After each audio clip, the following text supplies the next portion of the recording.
अध्याय 81 शीर्ष 10 में प्रवेश। शी म्यू ने आते हुए चाबुक का सीधा सामना किया क्योंकि उसे इस तरह के हमले की उम्मीद थी। उसने जल्दी से अपना शरीर बाईं ओर झुकाया और चाबुक के वार से बच निकला।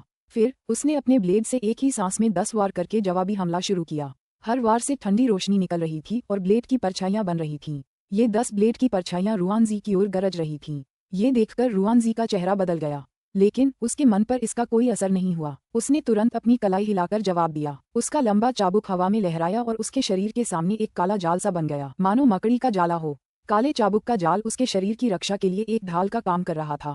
ये देखकर शी म्यू ने व्यंग्य किया, लेकिन उसने अपनी धार धीमी नहीं की। टकराना। 10 ब्लेड छायाएं कान फाड़ देने वाली आवाज के साथ काले चाबुक जाल से टकराईं। इस टक्कर से जाल की ढाल को जोरदार झटका लगा। फिर ब्लेड छायाएं गायब हो गईं। शी म्यू की आंखें चमक उठीं। उसकी असली क्यूई उसके शरीर में उमड़ पड़ी और उसकी तलवार में प्रवाहित हो गई। उसका स्टील ब्लेड कांप उठा और उसमें से एक सफेद प्रकाश किरण के साथ एक हल्की सी भिनभिनाहट जैसी ध्वनि निकली। हाँ। शी म्यू ने जोर से चिल्लाते हुए दोनों हाथों से ब्लेड चलाया और कई वार किए। स्टील का ब्लेड चमक उठा। फिर 11 ब्लेड छायाएं 11 कटों के साथ उभरीं। एक ही सांस में 11 वार। इस लड़के ने अपनी असली ताकत छुपा रखी थी। कोई आश्चर्य नहीं कि भाई को उसे हरा नहीं सका। ये देखकर दुबले पतले चेहरे वाले जूनियर रेफरी की आंखों में एक अजीब सी झलक उभर आए। रुआनजी घबरा गया। उसका चेहरा पीला पड़ गया। वह शी म्यू के जबरदस्त हमलों का सामना नहीं कर सका। वह बस अपने चाबुक से वार रोकने की कोशिश कर सकता था। हालांकि वह जवाबी हमला नहीं कर सका क्योंकि उसे शी म्यू के हमले में कोई जगह नहीं मिली। उसके माथे पर सेम के आकार के पसीने की बूंदें उभरने लगीं। धमाका। एक तेज आवाज सुनाई दी। काला चाबुक जाल एक जोरदार धमाके के साथ टुकड़ों में कट गया।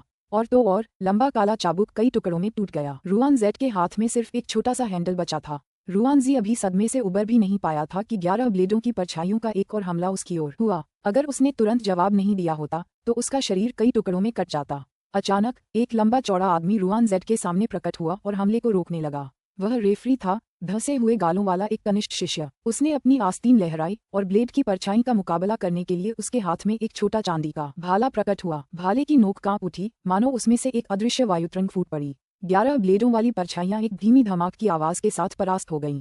शी म्यू चौंक गया। अचानक एक जबरदस्त ताकत उसके ब्लेड से होकर उसके शरीर में घुस गई। वह बेचैनी से कांप उठा, लेकिन उसकी बाह से गुजरते ही ताकत रुक गई। शी म्यू ने खुद को संभाला, हालांकि उसका रंग भयानक रूप से पीला पड़ गया था। बेटा, अगर तुम हमारे संप्रदाय के रीति रिवाजों का उल्लंघन करना चाहते हो और किसी की जान खतरे में डालना चाहते हो तो तुम लुओ युनजी से कह सकते हो। मेरा भाला उसकी बात मानेगा। दुबले पतले चेहरे वाले युवक ने अपनी हथेली को हल्का सा मोड़कर अपना भाला वापस ले लिया। उसकी आंखों में आश्चर्य की झलक थी, हालांकि वह कठोर शब्द बोल रहा था। सच तो ये था कि सुमो बाई, जिसे शी म्यू ने पहले हराया था, लुओ युनजी का रिश्तेदार था। इसके अलावा लुओ युनजी को उम्मीद थी कि वह नए शिष्यों की शीर्ष 10 श्रेणियों में शामिल हो जाएगा। हालांकि शी म्यू ने उसे हरा दिया। इससे लुओ युनजी दुखी और उत्तेजित हो गए। उनके मन में शी म्यू के प्रति एक गुप्त द्वेष पनपने लगा। इसलिए अच्छा मौका पाकर उन्होंने शी म्यू पर पूरी ताकत से प्रहार किया। वह एक अंतिम अवस्था का होउ तियान योद्धा था, इसलिए उसने सोचा था कि उसकी होउ तियान शक्ति शी म्यू को गंभीर अदृश्य चोटें पहुंचाएगी। लेकिन उसने यह अनुमान नहीं लगाया था कि शी म्यू उसके हमले का इतने शांत भाव से सामना कर लेगा। मैं खुद को रोक नहीं पाया। मैं अपने वरिष्ठ प्रशिक्षु से माफी मांग रहा हूँ। शी म्यू की आंखों में एक चमक दौड़ गई जब उसने अपना स्टील का ब्लेड वापस खींच लिया। फिर उसने अपनी छाती पर हाथ रखे और क्षमा याचना भरे स्वर में बोला। लुओ युनजी ने शी म्यू को ठंडे अंदाज में देखा, लेकिन चुप रहे। फिर वे रिंग के दूसरी तरफ चले गए। वह दर्शकों के सामने शी म्यू के खिलाफ कोई अन्य कार्रवाई नहीं कर सकता था। रुआनजी ने कुछ देर तक शी म्यू को देखा, फिर उसने चाबुक का हैंडल फेंक दिया और रिंग में चला गया। विजेता है शी म्यू। अचानक आसपास के लोग अपनी स्वप्न जैसी स्थिति से बाहर आ गए और खुशी से झूम उठे। शी म्यू ने अपने सटीक कटाव और अविश्वसनीय कौशल से एक शानदार जीत हासिल की थी। इसमें किसी भी तरह की अतार्किक हरकत का अभाव था। इसके अलावा उसने वातावरण में एक जानलेवा भावना भर दी थी, इसलिए लोग चुप हो गए थे। लंबे समय तक किसी ने भी शी म्यू को चुनौती देने की हिम्मत नहीं की। इस मैच ने सभी के मन पर गहरी छाप छोड़ी थी। शी म्यू का किसी को चुनौती देने का कोई इरादा नहीं था क्योंकि शीर्ष 10 नए शिष्यों को मिलने वाला इनाम लगभग एक जैसा ही था। इसके अलावा वह ज्यादा देर तक सुर्खियों में नहीं रहना चाहता था। दिन के अंत तक उन्हें 2 बार और चुनौती दी गई। उन्होंने दोनों ही मैच शानदार ढंग से जीते और 9वीं रैंक हासिल की। इस बीच लैन फैंग और बाई शे ने क्रमशः 5वां और 7वां स्थान हासिल किया। जियाओ मिंग ने भी अद्भुत जादू का प्रदर्शन किया। हालांकि जादूगरों और योद्धाओं के बीच मुकाबलों में कई बाधाएं थीं, फिर भी उसने 27वां स्थान हासिल कर लिया। उसने नए शिष्यों के शीर्ष 10% में अपनी जगह बना ली थी। अगले दिन अभी भोर ही हुई थी कि शी म्यू अपना स्टील ब्लेड साथ लेकर गोलाकार चौक पर पहुंचा। वह ये देखकर हैरान रह गया कि बाई शे और लैन फैंग पहले ही आ चुके थे। दोनों को काले पत्थर के स्मारक के दोनों ओर भारी भीड़ ने घेर रखा था। बाई शे और जियाओ मिंग कुछ चर्चा कर रहे थे। बाई शे अपने असाधारण मार्शल आर्ट कौशल के अलावा एक वफादार व्यक्ति के रूप में भी प्रसिद्ध हो गए थे। पवित्र आत्मा संघ में शामिल होने के बाद उन्हें और भी अधिक सम्मान मिलने लगा था। इसके अलावा प्रतियोगिता के पहले दिन उनके असाधारण प्रदर्शन ने उन्हें शीर्ष 10 रैंक तक पहुंचा दिया था। इससे उनकी प्रतिष्ठा और भी बढ़ गई थी। भाई शी, आप भी यहाँ हैं। आपने अपने शानदार प्रदर्शन से हमें चकित कर दिया। बाई शी ने मुस्कुराते हुए शी म्यू का अभिवादन किया। हुओ माओ और जियाओ मिंग ने भी मुस्कुराते हुए उनका स्वागत किया। भाई बाई, तुम मेरी चापलूसी कर रहे हो। मैं एक साधारण इंसान हूँ जिसके पास जबरदस्त ताकत है। तुम्हारी तुलना में मैं कुछ भी नहीं हूँ। शी म्यू ने हाथ हिलाते हुए जवाब दिया। कुछ लोग हुओ माओ के पास आए जो अलग तरह के कपड़े पहने हुए थे। उन्होंने एक सूट पहना हुआ था जो उनके मजबूत शरीर की तारीफ कर रहा था। भाई हुओ, क्या तुम आज की प्रतियोगिता में भाग लोगे? शी म्यू और बाकी लोग हुओ माओ की ओर देखने लगे। बाई शी ने देखा कि उसके हाथ में एक बड़ी दोधारी कुल्हाड़ी थी, तो वह खुद को रोक नहीं पाया और पूछ बैठा, हाँ, अगर तुम लोग मुझे चुनौती देना चाहते हो तो हमारी दोस्ती पर ध्यान न देने के लिए मुझे दोष मत दो। हुओ माओ ने मुस्कुराते हुए जवाब देते हुए अपनी कुल्हाड़ी उठाई। वे तीनों निराशा से एक दूसरे को देखने लगे। अचानक बाई शे हंस पड़े और उन्होंने तनाव दूर करने की पहल की। फिर उन्होंने चर्चा का एक नया विषय छेड़ दिया। जल्द ही वे पिछले दिन की प्रतियोगिता पर चर्चा करने लगे। उनकी चर्चा में कई बार शीर्ष 5 रैंक धारक सामने आए। लैन फैन को छोड़कर सभी शीर्ष 5 रैंक धारक पुराने प्राथमिक शिष्य थे जो नए शिष्यों से पहले संप्रदाय में शामिल हुए थे। जल्द ही चौक लोगों से खचाखच भर गया। उपस्थित शिष्यों की संख्या पिछले दिन की तुलना में ज्यादा थी क्योंकि सभी पुराने प्राथमिक शिष्य आ चुके थे। चौक पर 200 से ज्यादा नए शिष्य मौजूद थे, लेकिन केवल शीर्ष 30 नए शिष्य ही पुराने प्राथमिक शिष्यों को चुनौती देने की उम्मीद कर सकते थे। आखिरकार पुराने शिष्य नए शिष्यों से 1 साल ज्यादा समय से हो तियान कला का अभ्यास कर रहे थे। इसलिए कोई भी निम्न श्रेणी का नया शिष्य अगर पुराने शिष्यों को चुनौती देता तो वह अपमान को आमंत्रित करता। हालांकि कई लोग ऐसे भी थे जो इस सिद्धांत पर विश्वास नहीं करते थे और इसे आजमाना चाहते थे। हुओ माओ के अनुसार पिछले मैचों ने ये साबित कर दिया था कि शीर्ष 10 नए शिष्यों के पास भी पुराने शिष्यों के खिलाफ जीत की बहुत कम संभावना थी। दूसरा दिन नए शिष्यों द्वारा पुराने शिष्यों को दी जाने वाली चुनौतियों के लिए आरक्षित था। हालांकि मुकाबले पहले और तीसरे दिन जितने जोरदार नहीं होंगे। इसके अलावा दूसरे दिन मुकाबलों की संख्या पहले दिन की तुलना में बहुत कम होगी। सुबह का समय काफी हो चुका था। प्रतियोगिता के दूसरे दिन की घोषणा के साथ ही घंटियों और ढोलों की गड़गड़ाहट आधिकारिक रूप से शुरू हो गई थी। ऐसा होते ही भीड़ का शोर एक पल के लिए शांत हो गया।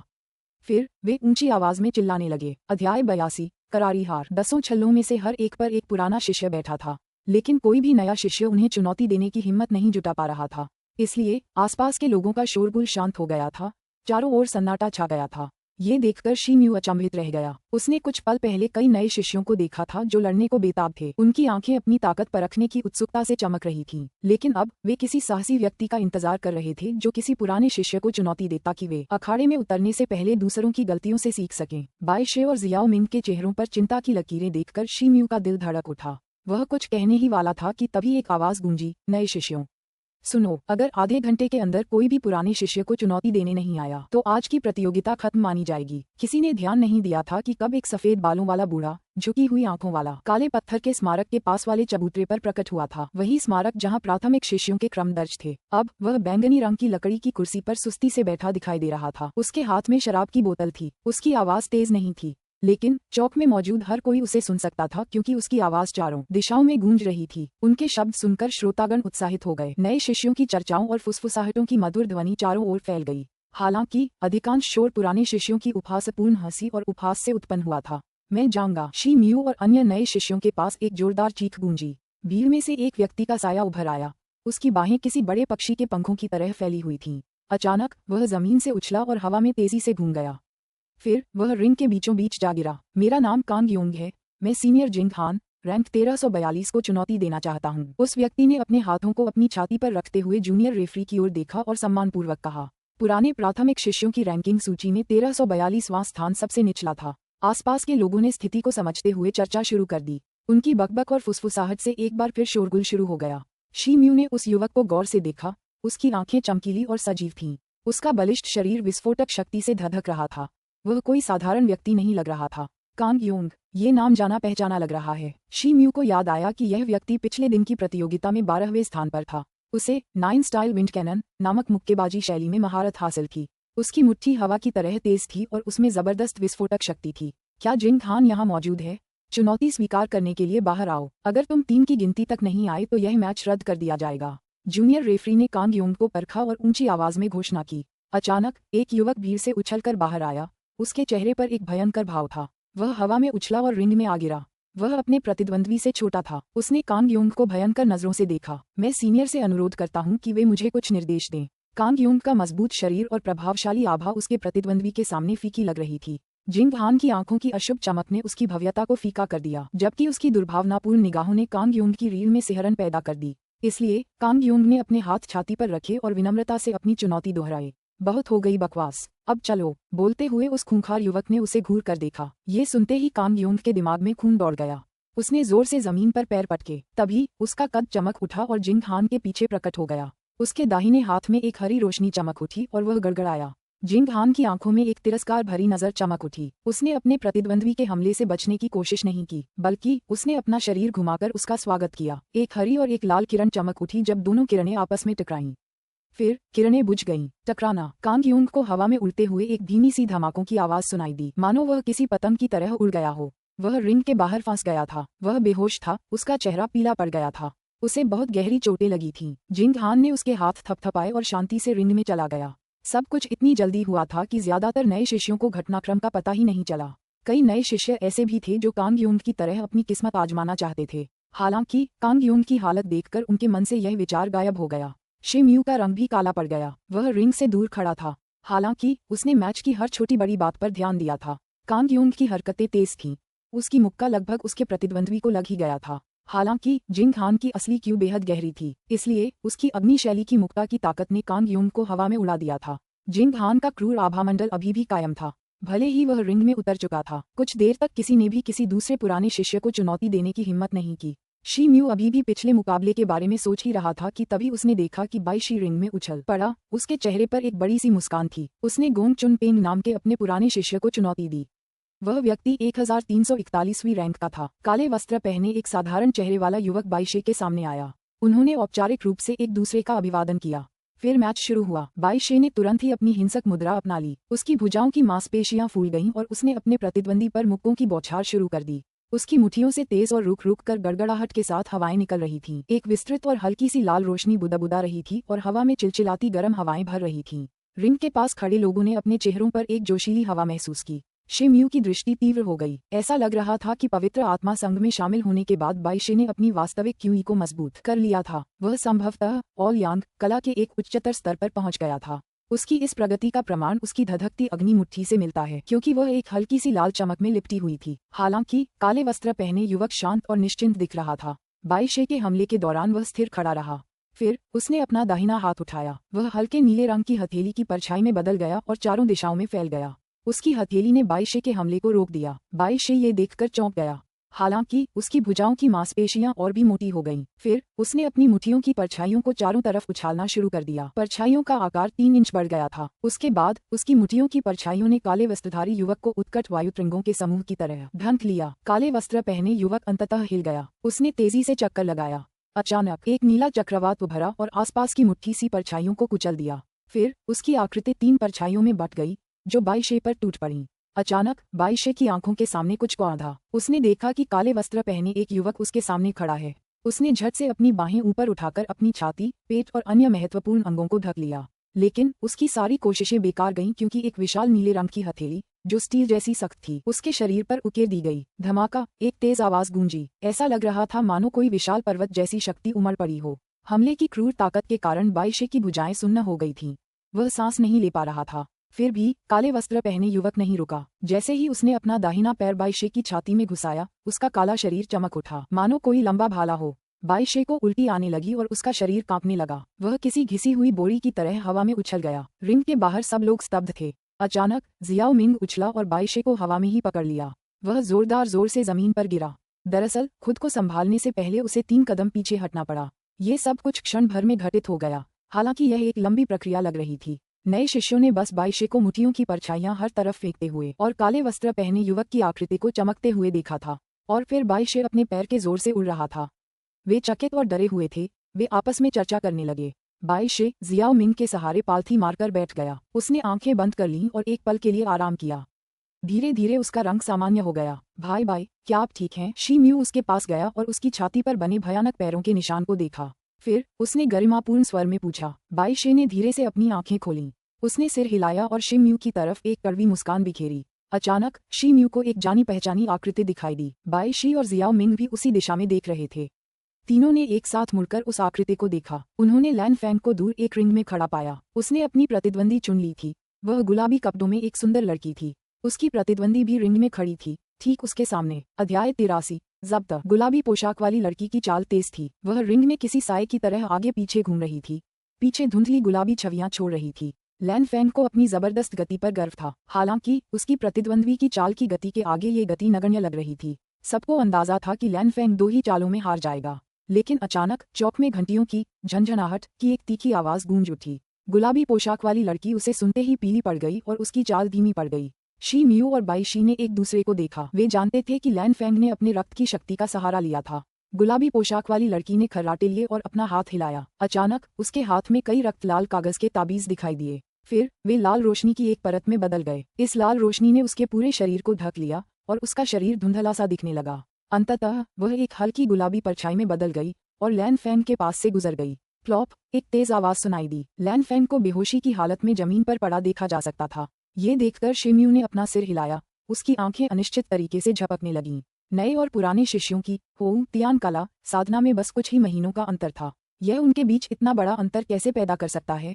अचानक पूरी तस्वीर उसके सामने साफ हो गई। अब वह काले दानव संप्रदाय की शक्ति और तीनों राष्ट्रों के अन्य 7 बड़े संप्रदायों की शक्ति से पूरी तरह वाकिफ था। उसे एक नई समझ मिली थी। इसके अलावा उसे ये भी एहसास हुआ कि दूसरे दिन की प्रतियोगिता का आयोजन संप्रदाय द्वारा नए शिष्यों का उत्साह और आत्मविश्वास छीनने के लिए किया गया था। प्रतियोगिता का ये दौर उन्हें एक स्पष्ट तस्वीर दिखाने के लिए था। संप्रदाय प्रतिस्पर्धा को प्रोत्साहित करता था, लेकिन वह साहस की बजाय सच्ची शक्ति का समर्थन करता था। ये पुराने शिष्य निम्न श्रेणी के थे। इसके अलावा वे हो तियान कला के प्रारंभिक चरण में प्रतीत होते थे, लेकिन उनकी शक्ति और नए शिष्यों की शक्ति में बहुत अंतर था। शी म्यू को एहसास हुआ कि यदि वह अपनी 13 series of gale force blade art की शक्ति को अपनी असाधारण शारीरिक शक्ति के साथ जोड़ भी दे तो भी उसकी जीत की संभावना बहुत कम है। ऐसा कोई तरीका नहीं था जिससे उसे रैंकिंग सूची में पदोन्नत किया जा सके। ये विचार मन में आते ही शी म्यू ने दृढ़ निश्चय कर लिया।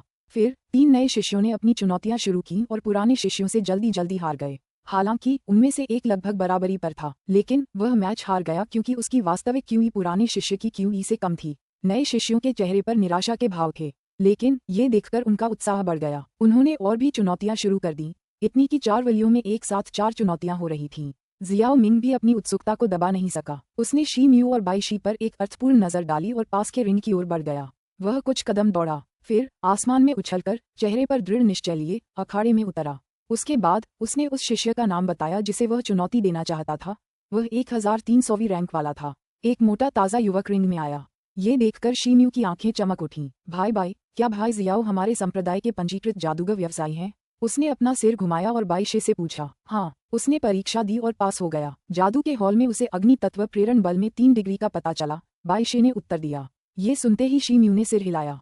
ऐसा लग रहा था जैसे उसे इस जवाब का पहले से ही अंदाजा था। जियाओ मिंग का प्रतिद्वंद्वी अपने वजन के कारण सुस्त लग रहा था। इसके अलावा जियाओ मिंग की कला लचीलेपन के इस्तेमाल पर केंद्रित थी, इसलिए जादूगर होने के बावजूद वह अपने प्रतिद्वंद्वी को काबू में रख सकता था। जियाओ मिंग ने मोटे युवक की तरफ देखा। मोटे शिष्य ने पहले ही कोई उपाय सोच लिया था और शी म्यू को भी कारण का अंदाजा हो गया था। जिन हुआन ने ये सारी जानकारी मोटे शिष्य को पहले ही लीक कर दी होगी। दोनों पक्षों ने एक दूसरे का अभिवादन किया।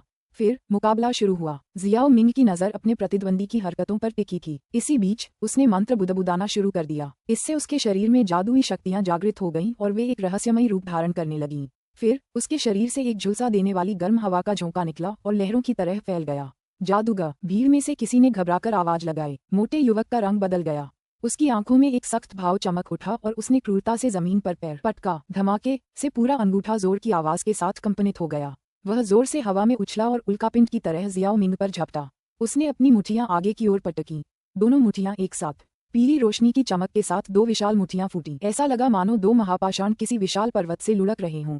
जैसे ही उसकी दोनों मुठियां एक साथ एक हमले में बदल गईं, दोनों तरफ से एक भयंकर और प्रभावशाली आभा फैल गई। जियाओ मिंग के कपड़े फड़फड़ाने लगे थे, हालांकि उसने अभी तक मुट्ठी हवा का सामना नहीं किया था। अचानक जियाओ मिंग के पैर आपस में उलझ गए और उसने अपने प्रतिद्वंद्वी के हमले से बचने के लिए खोए हुए कदम दिखाने की कोशिश की। फिर उसका रंग बदल गया। उसे एहसास हुआ कि उसकी असली क्यूई उसके प्रतिद्वंद्वी के प्रचंड मुक्कों के हमले के सामने कुछ भी नहीं थी। इसके अलावा उसे अपने अभ्यास में लगे खोए हुए कदमों में भी खामियां नजर आने लगीं। जियाओ मिंग ने हताशा में दांत पीसते हुए अपनी दाहिनी तर्जनी उंगली आगे की ओर उठाई। अचानक मानव सिर के आकार के आग के गोले चमक उठे। वे उस मोटे युवक की ओर बड़ी तेजी से झपटे। पिछली बार जब शी-म्यू ने उन्हें देखा था तब से उनके हमले की गति 1/3 बढ़ गई थी। मोटा युवक अभी भी हवा में था। उसे एहसास हो गया था कि वह किसी भी कीमत पर इन आग के गोलों से बच नहीं सकता। अचानक पीली चमकती मुट्ठियों का वह जोड़ा कई मुट्ठियों की परछाइयों में बदल गया और पास आ रहे आग के गोलों से टकरा गया। टकराना, आग के गोले हवा में ही फट गए। उनकी लपटें चारों तरफ फैल गईं। मोटा युवक तेज हवा की लहरों से कुछ कदम पीछे हट गया, लेकिन वह तुरंत उछल पड़ा और जियाओ मिंग की ओर दौड़ा। जियाओ मिंग ने मंत्र पढ़ना बंद कर दिया क्योंकि उसका प्रतिद्वंद्वी उसके बेहद करीब पहुंच गया था। फिर उसने अपनी खोई हुई कला पर ध्यान केंद्रित करना शुरू किया। अचानक वह अपने प्रतिद्वंद्वी के वार से बचने के लिए गिरे हुए पत्ते की तरह पीछे की ओर फड़फड़ाया। हालांकि मोटे युवक ने हार नहीं मानी। उसने रिंग में चारों ओर जियाओ मिंग का पीछा करना शुरू कर दिया। जियाओ मिंग समझ गया कि उसके पास हार स्वीकार करने के अलावा कोई चारा नहीं है क्योंकि वह अपने प्रतिद्वंद्वी को हरा नहीं सकता। इसके अलावा उसे अपनी जादुई कला का इस्तेमाल करने का कोई मौका नहीं मिल पाया था। इसलिए कुछ देर तक पीछा करने के बाद वह रिंग से नीचे कूद गया और अपनी हार स्वीकार कर ली। ये देखकर शी-म्यू ने एक हल्की सी आह भरी। फिर वह मुड़ा और चौक से बाहर चला गया। कई दिनों बाद शी-म्यू ने अपने कमरे में स्वर्गीय हाथियों के प्रजनन की कला का अभ्यास करते हुए स्वर्ग की ओर 5 आसन प्रदर्शित किए। माफ कीजिए, क्या भाई शी-म्यू अंदर हैं?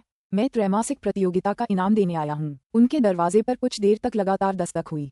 तभी एक अनजान युवक की आवाज सुनाई दी। ये सुनते ही शी-म्यू की आंखों में खुशी की लहर दौड़ गई। वह तुरंत प्रतिक्रिया देते हुए बिस्तर से उठे। दरवाजा खोला तो देखा कि उनके दरवाजे पर एक काली वर्दी वाला चौकीदार शिष्य खड़ा था। शिष्य के हाथ में एक पार्सल था। मैं शी-म्यू हूँ, कृपया मुझे पार्सल दे दो, शी-म्यू ने कहा। चौकीदार शिष्य शी-म्यू को जानता था, इसलिए उसने एक नज़र में ही पार्सल उसे थमा दिया। दोनों ने एक दूसरे को नमस्कार किया। फिर वह मुड़ा और चला गया। शी-म्यू अपने कमरे में गया और पैकेट खोला। उसमें 2 सफेद बोतलें और 50,000 चांदी के नोट थे। शी-म्यू बहुत खुश हुआ। उसने एक बोतल खोली और उसे सूंघा। वह खून बढ़ाने वाली गोलियां थीं। हालांकि वह 50,000 चांदी के नोटों को लेकर ज्यादा उत्साहित था। ऐसा इसलिए था क्योंकि उसके पास पैसे कम पड़ रहे थे और उसे जिन गोलियों की जरूरत थी वे लगभग खत्म हो चुकी थीं। इसलिए वह उन 50,000 चांदी के नोटों से खून बढ़ाने वाली और हड्डियों को मजबूत करने वाली गोलियां खरीद सकता था। इसलिए उसने खून बढ़ाने वाली गोलियां रख दी और दुकानों की तरफ चल दिया। आखिरकार ढेर सारी गोलियां लेकर वह अपने कमरे में लौटा। वह बहुत खुश लग रहा था। ऐसा लग रहा था जैसे निकट भविष्य में उसे फिर से बाहर जाने की जरूरत नहीं पड़ेगी। अध्याय 84 आकर्षण जादू। शी-म्यू अपने पत्थर के बिस्तर पर पालथी मारकर बैठ गया।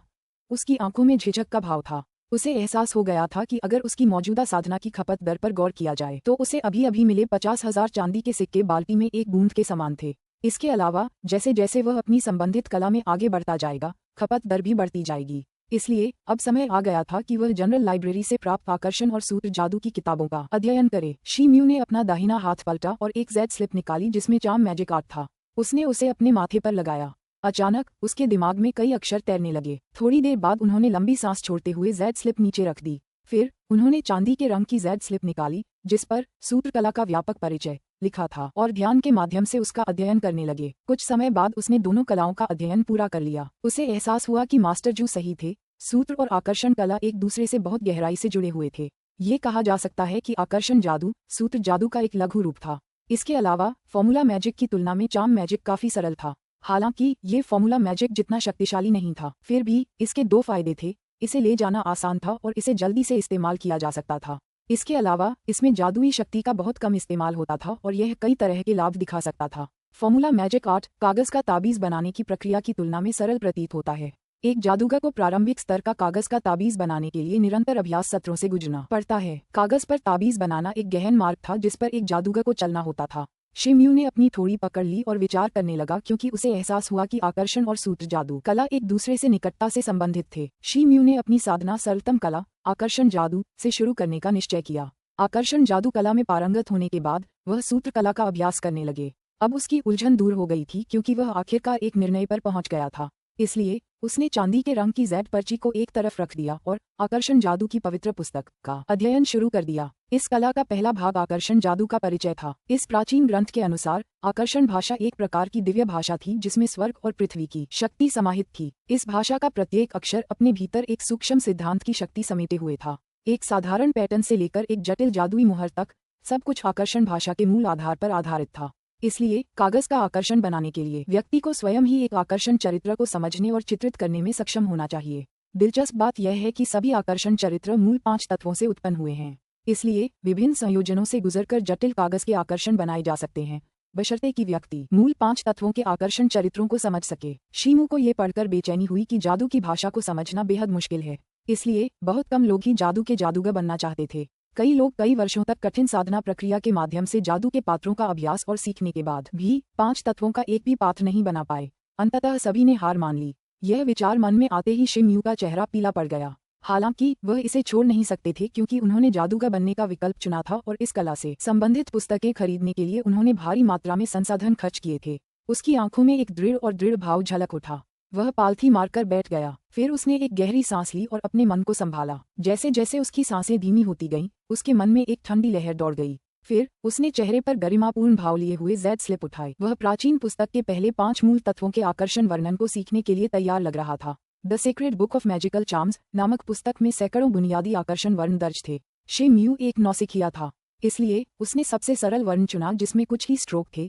एक अग्नि तत्व आकर्षण वर्ण। 3 दिन पलक झपकते ही बीत गए। शिमयू अभी भी अपने बिस्तर पर पैर क्रॉस करके और आंखें बंद करके बैठा था। अचानक उसके मन में धुंधले लाल प्रकाश गोलों का एक समूह उभर आया। वे किसी जीवित प्राणी की तरह लग रहे थे, जैसे वे लंबे आकार में विकृत हो रहे हों। ऐसा लग रहा था मानो वे किसी पात्र में रूपांतरित होना चाहते हों। धुंधले लाल प्रकाश गोलों का ऊपरी आधा हिस्सा धीरे धीरे एक अजीब निशान का आकार ले लेता है। निचला आधा हिस्सा लगातार खींचने और विकृत होने की प्रक्रिया से गुजरता रहता है। पिंग, लाल प्रकाश गेंदों का समूह फटते ही हिल गया। शिमयू ने दबी हुई कराह भरी और आंखें खोलीं। उसे बहुत पसीना आ रहा था और सांसें तेज चल रही थीं। उसका चेहरा भयानक रूप से पीला पड़ गया था। उसने अपना हाथ उठाया और नाक के नीचे अपना चेहरा छुआ। उसे एहसास हुआ कि उसकी नाक से खून टपक रहा है। वह अचंभित रह गया। उसने आह भरी और खून साफ किया। फिर वह उठा और खिड़की के पास जाकर बाहर देखने लगा। वह अंधेरे आसमान को घूरते हुए विचारों में खो गया। प्राचीन ग्रंथ में लिखे शब्द तो सही थे, इन आकर्षक पात्रों को समझना सचमुच कठिन था। 3 दिन की साधना के बाद भी वह अग्नि तत्व के सरलतम अक्षर का सार भी नहीं समझ पाया। क्या ऐसा हो सकता है कि मुझमें आकर्षण जादूगर बनने की प्रतिभा नहीं है? यह विचार मन में आते ही शिमयू ने आह भरी। ध्यान के माध्यम से इन पात्रों को समझना तो बस पहला कदम था। अगर वह कागज का ताबीज बनाना चाहता था तो उसे 2 और चरणों से गुजरना पड़ता। उन्हें प्रत्येक पात्र को सफलतापूर्वक समझने के बाद उसे कागज पर चित्रित करना था। दूसरा चरण माना जाता था कि पात्रों को चित्रित करके जादू का जादू रचा जाए। 5 तत्वों की हर जादुई कला का, यहाँ तक कि सबसे सरल अग्निगोल तकनीक का भी अपना एक सूत्र होता था। एक साधारण कागजी ताबीज 5 या 6 ताबीजों का उपयोग करके बनाया जा सकता था। हालांकि एक जटिल कागजी ताबीज बनाने के लिए दर्जनों या सैकड़ों ताबीजों की आवश्यकता होती थी। इसके अलावा एक आकर्षक पात्र बनाने की प्रक्रिया में जरा सी भी गलती की गुंजाइश नहीं थी। कागज का आकर्षण बनाने में विशेषज्ञता हासिल करने के लिए अत्यंत सटीकता और वर्षों के अभ्यास की आवश्यकता थी। एक बार प्रतीक उचित रूप से बना लिया गया तो अगला और तीसरा चरण अपेक्षाकृत आसान हो गया। तीसरा चरण एक अच्छी तरह से खींचे गए कागजी ताबीज में जादुई शक्ति डालना था। ये जादुई शक्ति को पहले से कागज के ताबीज में संग्रहित करने जैसा था। भविष्य में जादू करने के लिए इसकी जरूरत पड़ेगी, इसलिए थोड़े से मार्गदर्शन से जब भी जरूरत हो कागजी ताबीज की शक्ति का इस्तेमाल किया जा सकता था। यद्यपि यह कदम काफी सरल प्रतीत होता था, फिर भी इसमें कई सीमाएं थीं। ज्यादातर आकर्षण जादूगरों के पास 2 या 3 तत्वों की प्रेरणा शक्तियां होती थीं, और कोई भी व्यक्ति आत्मिक शक्ति का संचार करते समय अपने तत्वों से आगे नहीं जा सकता था। इसलिए शिमयू को किसी भी ऐसे तत्व की पूर्ति के लिए जिसे वह महसूस नहीं कर पाता था, संबंधित आत्मिक पत्थरों का सहारा लेना पड़ता था। ये आत्मिक पत्थर ऊंचे दामों पर बिकते थे, इसलिए लोग शुरू से ही इन 3 चरणों को लेकर भ्रमित हो रहे थे। मैंने अभी अभी आकर्षण जादू का अभ्यास शुरू किया है, इसलिए पहले 2 चरणों के बारे में बात करना अभी जल्दबाजी होगी। शिमयू काफी देर तक चुप रहा। उसने अपने मन से सारे उदास विचारों को बाहर निकालने के लिए अपना सिर हिलाया। वह लगभग आधे घंटे तक खिड़की से बाहर देखते हुए अपने विचारों में खोया रहा। पश्चिमी क्षितिज से उदय होते ही अर्धचंद्र ने अपनी रजत आभा सभी दिशाओं में बिखेरनी शुरू कर दी। ये देखकर शिमयू का चेहरा खुशी से चमक उठा। पिछले कुछ दिनों से मौसम ठीक नहीं था। चांद के कम ही दिखाई देने के कारण शिमयू अपने स्वप्नलोक में प्रवेश नहीं कर पा रहा था, इसलिए वह चांद निगलने की कला का अभ्यास नहीं कर पा रहा था। उसने जादू के बारे में सोचना बंद कर दिया और अपने कमरे को व्यवस्थित किया। फिर उसने दरवाजा खोला और बाहर निकल गया। 15 मिनट बाद वह जंगल के खुले लॉन में पहुंच गया था। फिर वह शांत और खाली मन से पालथी मारकर बैठ गया। जल्द ही वह अपने स्वप्नलोक में प्रवेश कर गया। स्वप्नलोक में चांद की चमकीली आभा में उसने फिर से एक सफेद वानर के रूप में पुनर्जन्म लिया। फिर उसने चांद निगलने की कला का प्रदर्शन शुरू किया। आकाश में कई चमकदार बिंदु प्रकट हुए और वानर की पुतलियों में गिरने लगे, हमेशा की तरह। शिमयू को यह एहसास हुआ कि पिछले सपने की तुलना में चमकदार बिंदुओं के इकट्ठा होने की गति बढ़ गई थी, जिससे वह बहुत खुश हुआ। ऐसा लग रहा था कि उसकी जादुई शक्तियों के बढ़ने के साथ साथ चांदनी के सार को अवशोषित करने की उसकी गति भी बढ़ गई थी। जैसे जैसे उसके मन में और भी चमकदार बिंदु उमड़ने लगे, एक ठंडापन बढ़ने लगा। जादू के अभ्यास के दौरान पैदा हुई चिंता और अवसाद धीरे धीरे दूर होने लगा। उसके मन में उमड़ते घने चमकदार बिंदु एक सफेद कोहरे में बदलने लगे। फिर सफेद कोहरा इकट्ठा होकर दूधिया सफेद बादलों के समूह का रूप ले लिया। अचानक शी म्यू का दिल धड़क उठा। उसे एहसास हुआ कि उसके मन में सफेद बादलों का समूह उन धुंधली लाल रोशनी वाली गेंदों के समूह जैसा लग रहा था, जिन्हें उसने तब देखा था जब वह जादू की भाषा समझने की कोशिश कर रहा था। अध्याय 85 स्वप्न में ताबीज जमना। शी म्यू के मन में एक विचार आया और उसने अपनी आत्मिक शक्ति को जगाना शुरू कर दिया। वह अपने मन में मौजूद सफेद बादलों के समूह को एक आकर्षक पात्र में संघनित करना चाहता था। उसने ये प्रक्रिया सिर्फ एक बार आजमाने के लिए शुरू की थी। किसने सोचा था कि इस अनोखे विचार से कुछ अनोखा निकलेगा। अचानक दूधिया सफेद बादलों का समूह तेजी से हिलने लगा। फिर वे एक आकर्षण पात्र में जमने लगे। यह अग्नि गुण वाला आकर्षण पात्र था, जिसे वह पहले कई बार देख नहीं पाया था। हालांकि यह आकर्षण पात्र सफेद रंग का था। जैसे ही शी म्यू ने क्षण भर के लिए विराम लिया, सफेद आकर्षण वाला पात्र टूटकर सफेद बादलों के समूह में बदल गया। शी म्यू चौंक गया। क्या ऐसा हो सकता है कि उसके सपने में जो आकर्षक चरित्र उसने संजोया था वह किसी काम का न हो। वह कड़वी मुस्कान के साथ अपने मन को शांत करने लगा। फिर उसने ऊपर देखा और सफेद वानर में बदल गया। उसने फिर से चंद्र निगलने की कला का अभ्यास करते हुए चांदनी के सार को आत्मसात करना शुरू कर दिया। रात पलक झपकते ही बीत गई। आसमान साफ होता जा रहा था। भोर होने वाली थी। चांद क्षितिज के नीचे ढल चुका था। सपने से जागते ही शी म्यू का शरीर कांप उठा। वह बेहद उत्साहित था। उसे अपने पूरे शरीर में ताजगी का एहसास हुआ। उसने एक लंबी सांस छोड़ी। फिर वह खड़ा हुआ और अपने मन में मौजूद आध्यात्मिक शक्ति का परीक्षण किया। अचानक उसका शरीर अकड़ गया और गतिहीन हो गया। वह अपने मन में एक रक्त लाल रंग का पात्र तैरता हुआ देख सकता था। वह चमक रहा था। यह वही अग्नि गुण वाला पात्र था जिसे वह 3 दिनों के ध्यान के बाद भी नहीं देख पाया था। वह हक्का बक्का रह गया। उसे इस पर यकीन ही नहीं हो रहा था। उसका चेहरा खुशी से खिल उठा। फिर उसने अपने आसपास के माहौल पर गौर किया और खुद पर काबू पाया। वह खुलकर हंसना नहीं चाहता था। जैसे ही उसका मन शांत अवस्था में लौटा, उसके चेहरे पर उत्साह का भाव गायब हो गया।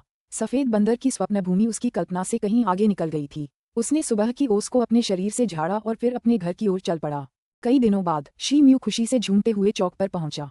वह एक 3 मंजिला इमारत के सामने रुका। उसकी छत लाल टाइलों से चमक रही थी। ये जगह जादुई वस्तुएं बेचने के लिए बनाई गई थी। इसे 5 तत्वों का घर कहा जाता था। शी म्यू ने इस जगह को पहले भी देखा था, क्योंकि इसके बगल वाली गली में सुगंधित गोलियों का मंडप था। शी म्यू ने इस जगह पर तब ध्यान दिया था जब वह गोलियां खरीदने सुगंधित गोलियों के मंडप में गया था। शी म्यू दुकान में घुसने ही वाला था कि उसे पता चला कि दुकान के अंदर कोई नहीं है। सबसे पहले उसने एक विशाल लाल रंग का लकड़ी का काउंटर देखा। काउंटर के पीछे एक दुबला पतला अधेड़ आदमी खड़ा था। उसकी दाढ़ी लंबी थी, बकरी जैसी। वह खालों के एक मोटे गट्ठे में हाथ डाल रहा था। काले वस्त्र पहने 2 चौकीदार शिष्य सामान की जांच और दूसरे काम निपटाने में उसकी मदद कर रहे थे। महाराज, कृपया अंदर आइए। मैं आपकी क्या मदद कर सकता हूँ? क्या आप कुछ खरीदना या बेचना चाहते हैं? अधेड़ उम्र का आदमी मुड़ा और मुस्कुराते हुए शी म्यू का अभिवादन किया। ओह, क्या तुम भी चीजें खरीदते हो? शी म्यू पहले तो चौंका, फिर उसने सहज भाव से पूछा, हाँ, हम जादू से जुड़ी कई तरह की चीजें स्वीकार करते हैं। क्या साहब के पास यहाँ बेचने के लिए कुछ है? अधेड़ उम्र के आदमी की आंखें चमक उठीं और उसने पूछा, नहीं, मैं यहाँ कागज के आकर्षण बनाने के लिए सामान खरीदने आया हूँ। मुझे उम्मीद है कि दुकानदार कोई अच्छा सामान सुझाएगा। शी म्यू ने मुस्कुराते हुए जवाब दिया, कागज पर जादू का जादू कुशलता से बनाने के लिए आपको बस एक जादुई ब्रश, जादुई स्याही और कुछ जादुई कागजों की जरूरत है। महाराज, कृपया इसे देखिए। ये दुकान का सबसे अच्छा जादुई कागज है। इसे कई कीमती सामग्रियों और 100 साल पुरानी बैंगनी स्पिरिट वुड को मिलाकर बनाया गया है।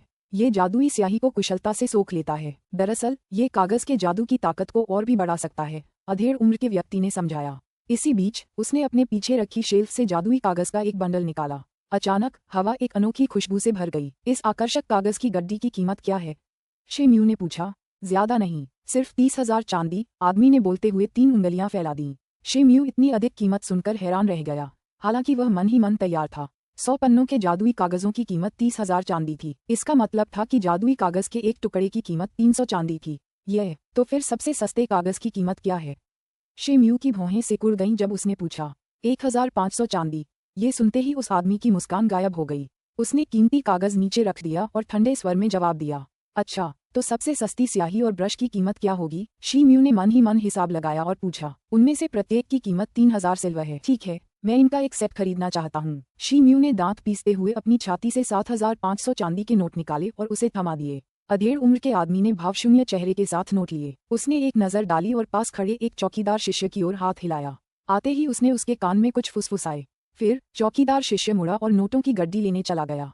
उसके बाद वह आदमी पलटा और खालों को उलट पलट कर देखने लगा। ऐसा लग रहा था जैसे वह शी म्यू की मौजूदगी को भूल गया हो। हालांकि शी म्यू पर इस व्यवहार का कोई असर नहीं हुआ। बल्कि वह आज़ाद महसूस कर रहा था। इसलिए उसने दुकान में रखी जादुई वस्तुओं को आंकना शुरू कर दिया। भाई, आपका सामान। चौकीदार शिष्य शिमयू के पास गया और उसे एक पार्सल थमा दिया। पैकेज में एक घटिया किस्म का जादुई ब्रश, साधारण लाल स्याही की एक शीशी और पीले रंग के जादुई कागज के 100 पन्नों का एक ढेर था। जादुई ब्रश और लाल स्याही किसी अनजान जानवर के सत्व और बालों से बनी हुई लग रही थी। शिमयू ने सामान देखते हुए सिर हिलाया। फिर चौकीदार शिष्य ने उन्हें लपेटकर शिमयू को सौंप दिया। शिमयू वहां से चला गया और अपने कमरे की ओर दौड़ा। थोड़ी देर बाद वह अपने कमरे में पहुंच गया। वह अपने पत्थर के बिस्तर पर बैठ गया और अपनी सांसों को नियंत्रित किया। फिर उसने अपनी शारीरिक और मानसिक स्थिति को सर्वोत्तम स्थिति में ढाला। उसके बाद वह उठा और अपनी पत्थर की मेज पर गया। फिर उसने बंडल से एक जादुई कागज निकाला, उसे सावधानी से मेज पर फैलाया और जादुई स्याही और ब्रश निकाला। जैसे ही उसने स्याही की बोतल का ढक्कन खोला, खून की हल्की गंध चारों ओर फैल गई। फिर उसने जादुई ब्रश उठाया और आंखें बंद कर लीं। अचानक उसके दिमाग में लाल जादू का पात्र उभर आया। वह घूम रहा था। आंखें खोलते ही उसने एक गहरी सांस ली। ब्रश को स्याही में डुबोते हुए उसे लाल अक्षर याद आया। फिर उसने बेहद सावधानी से धीरे धीरे उस अक्षर को चार्म पेपर पर बनाया।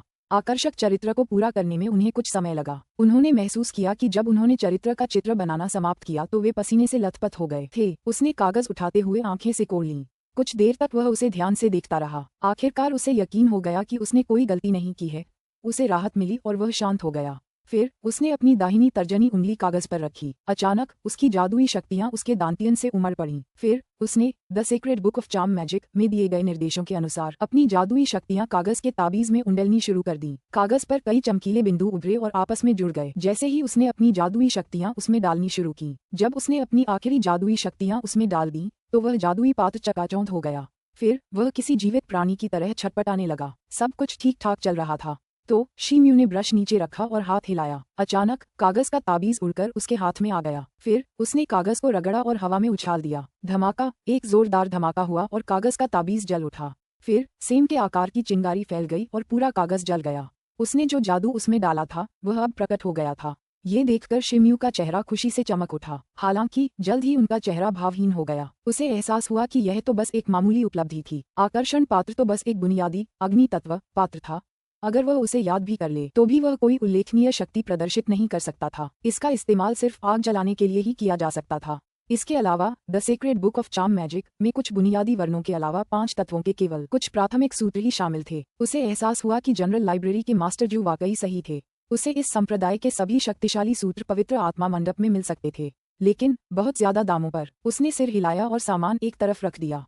फिर वह अपने बिस्तर पर जाकर पालथी मारकर बैठ गया। वह धन संपत्ति के भवन में कई तरह के अच्छे वेतन वाले काम स्वीकार कर सकता था, बशर्ते वह एक सच्चा आकर्षण जादूगर बन सके। इससे उसके भविष्य के अभ्यास के लिए विशाल संसाधन संचय का मार्ग प्रशस्त होगा। यह विचार मन में आते ही शिमयू अभिभूत हो गया। फिर उसने अपनी छाती से the secret book of charm magic निकाली और अगले किरदार पर काम शुरू कर दिया। अध्याय 86, लड़ाई। 6 महीने बाद शिमयू के पत्थर के घर के बाहर छोटे से आंगन में काले वस्त्र पहने 7-8 पुराने शिष्य इकट्ठे थे। वे चुपचाप खड़े थे, मानो किसी का इंतजार कर रहे हों। उनका नेता सुनहरे बालों वाला युवक था, पवित्र आत्मा एसोसिएशन का जिन हुआन। शिमयू के कमरे से थोड़ी दूर 10 नए शिष्यों का एक और जमावड़ा था। वे पूरी कार्यवाही पर नजर रखे हुए थे। वे बीच बीच में आपस में फुसफुसा रहे थे। भाई जिन, लगता है भाई शी बाहर गए हैं। हो सकता है कि वे कुछ देर तक वापस न आए। मैं रुककर देखता रहूंगा। हुओ माओ जिन हुआन के पास खड़े होकर धीमे स्वर में बोले। शिमयू के पत्थर के घर का दरवाजा कसकर बंद था। ऐसा लग रहा था जैसे वह इस समय अपने कमरे में नहीं था। चिंता मत करो, आज मेरे पास करने को कुछ नहीं है। मैं थोड़ी देर और इंतजार कर सकता हूँ। ये कागज के ताबीज हमारे लिए बेहद जरूरी हैं। मैं कोई जोखिम नहीं उठा सकता। मैं इस मौके को हाथ से नहीं जाने दे सकता। मुझे भाई शी से व्यक्तिगत रूप से मिलना होगा और उनसे हमारे लिए कुछ ताबीज बनाने के लिए कहना होगा। जिन हुआन ने सिर हिलाया और नर्म स्वर में जवाब दिया। ये सुनते ही हुओ माओ ने सिर हिलाया। उसने इसके अलावा कुछ नहीं कहा। बाई शे और जियो मिंग हुओ माओ के बगल में खड़े थे। मुझे हमेशा से पता था कि भाई शी कोई साधारण शिष्य नहीं है, लेकिन मैं कभी सोच भी नहीं सकता था कि उन्हें जादू में इतनी महारत हासिल होगी और वे इतनी कुशलता से कागज के ताबीज बना सकते हैं। उन्हें इस काम में लगे सिर्फ 6 महीने हुए हैं और वे अभी से ही प्राथमिक स्तर के कागज के ताबीज बना सकते हैं, बाई शी ने आह भरते हुए कहा। जिन हुआन और हुओ माओ ने मुस्कुराते हुए सिर हिलाया। अचानक जिन हुआन के मुस्कुराते चेहरे पर एक अप्रिय भाव छा गया। शिमयू ने 6 महीने पहले अपनी जादू टोना करने की प्रतिभा का खुलासा किया था। इस खबर ने न सिर्फ नए शिष्यों को हैरान कर दिया था, बल्कि कई पुराने शिष्यों को भी अचंभित कर दिया था। काले दानव संप्रदाय में जादूगर अभ्यास करने वाले केवल मुट्ठी भर लोग थे। सम्मोहन जादूगरों की संख्या तो और भी कम थी। इसलिए शिमयू संप्रदाय के गिने चुने जादू टोने करने वाले जादूगरों में से एक बन गया था। पुराने शिष्य उसे नाराज करने से कतराते थे। हालांकि वह 5 तत्वों से केवल प्राथमिक स्तर के जादू टोने ही बना सकता था। इसके अलावा शी म्यू ने कागज का ताबीज बनाने में भी बहुत अच्छी सफलता हासिल की थी। संप्रदाय के अन्य जादूगरों की तुलना में उसकी सफलता दर ज्यादा थी। दरअसल वह अपने साथी जादूगरों से कहीं आगे निकल गया था। शी म्यू के पास कागज के ताबीज बनाने के लिए आने वाले शिष्यों की संख्या दिन ब दिन बढ़ती जा रही थी, इतनी ज्यादा कि शी म्यू को मजबूरन कुछ ताबीज बनाने से मना करना पड़ा। इसलिए जिन हुआन और अन्य शिष्यों को खुद उनके कमरे में आना पड़ा। जिन हुआन परेशान और नाराज था। उसने कभी सोचा भी नहीं था कि शी म्यू इतना मशहूर हो जाएगा, वरना वह उसे मनचाहे संसाधनों का लालच देकर अपने ग्रुप में शामिल कर लेता। अब शी म्यू की ख्याति चारों ओर फैल चुकी थी, इसलिए उसे अपने समूह में शामिल करना बेहद मुश्किल हो गया था। इसके अलावा खबर यह भी थी कि संप्रदाय के कुछ बुजुर्गों ने उस पर ध्यान देना शुरू कर दिया था। जब यह विचार उसके मन में आया तो जिन हुआन ने चुपके से आह भरी। जियाओ मिंग भी हैरान दिख रहा था। उसे होली स्पिरिट एसोसिएशन में शामिल हुए 6 महीने हो गए थे, फिर भी वह एक भी कागजी ताबीज नहीं बना पाया था। वह अब तक 2-3 प्राथमिक स्तर के ताबीज अक्षर भी नहीं सीख पाया था। कागजी ताबीज बनाना तो दूर की बात है। कुछ नए शिष्य दूर से चुपचाप देख रहे थे। अचानक वे जोर से चिल्लाने लगे। वे जल्दी से एक तरफ हट गए और पुराने शिष्यों के एक और समूह के लिए जगह बना दी। शोर सुनकर जिन हुआन ने उनकी तरफ देखा। अचानक उसकी भौहें सिकुड़ गईं। पुराने शिष्यों का नया समूह ब्लड ड्रैगन गैंग था, जिसका नेतृत्व क्वो कुन कर रहा था। क्वो कुन चौंक गया जब उसने जिन हुआन और उसके साथियों को शी म्यू के दरवाजे के बाहर खड़ा देखा। फिर भी वह हल्के से हंसते हुए उनके पास गया। वह उनसे थोड़ी दूरी पर रुक गया। फिर उसने कहा, भाई जिन, मैंने कभी नहीं सोचा था कि पवित्र आत्मा संघ का इतना महान व्यक्ति यहाँ प्रकट होगा। क्या आप भी भाई शी को ढूंढ रहे हैं? हम दोनों एक ही नाव में सवार हैं। भाई क्वो, आप भी ब्लड ड्रैगन गैंग के एक मशहूर व्यक्ति हैं, फिर भी आप यहाँ आ गए? जिन हुआन ने हल्के स्वर में जवाब दिया। हे, भाई शी असाधारण रूप से प्रतिभाशाली हैं, इसलिए उनसे व्यक्तिगत रूप से मिलना जरूरी था। क्वो कुन ने मुस्कुराते हुए कहा। बस हो गई ये बेकार की बातें। ब्लड ड्रैगन गैंग ने 6 महीने पहले जानबूझकर इनाम की कीमत बढ़ा दी थी और भाई शी से दर्जनों कागजी ताबीज बनाने को कहा था। हमने, पवित्र आत्मा संघ ने, उस समय कोई दखल नहीं दिया। अब हमारे समूह के लिए कागजी ताबीज मांगने की हमारी बारी है, जिन हुआन ने ठंडे स्वर में उत्तर दिया। जितनी ज्यादा कीमत, काम की गुणवत्ता उतनी ही बेहतर, यही तो हमेशा से नियम रहा है। भाई शी उस समय हमारे अनुरोध को स्वीकार करने में प्रसन्न थे। उन्हें किसी भी प्रस्ताव को स्वीकार करने से पहले भाई जिन की सहमति लेने की जरूरत नहीं है ना? क्वो कुन ने ठंडे चेहरे से जवाब दिया। 2 दुर्जेय समूहों के बीच एक ठंडे टकराव ने एक जानलेवा माहौल को जन्म दिया। नए शिष्यों को एक विनाशकारी संघर्ष में फंसने से बचने के लिए कुछ कदम पीछे हटने पर मजबूर होना पड़ा।